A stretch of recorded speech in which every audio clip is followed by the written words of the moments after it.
Alors, j'ai écouté sur Radio Courtoisie ce matin une émission sur la domination de l'anglais.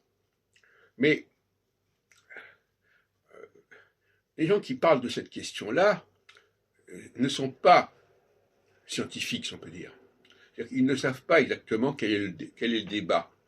Il ne s'agit pas simplement de dire « Ah oui, il y a le français, et puis il y a l'anglais, etc. » Non, il faut montrer que l'anglais et le français ne se situent pas sur le même plan. Le français est une langue très structurée, très élaborée. L'anglais est une langue hybride. Et ça, ils ne le disent pas.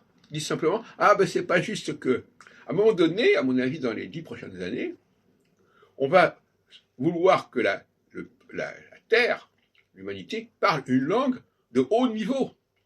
Hein, c'est pas seulement une question de telle et telle habitude, de telle et telle pratique. On va s'apercevoir, c'est ce que j'appellerais l'écologie linguistique. Voilà, je prophétise une écologie linguistique qui va, comme on parle aujourd'hui d'une écologie, qui va demander absolument que l'on adopte une langue qui soit particulièrement saine, particulièrement cohérente à la place de la langue anglaise. De la même façon qu'aujourd'hui, on propose de remplacer les énergies fossiles par la production d'énergie, etc. C'est la même chose.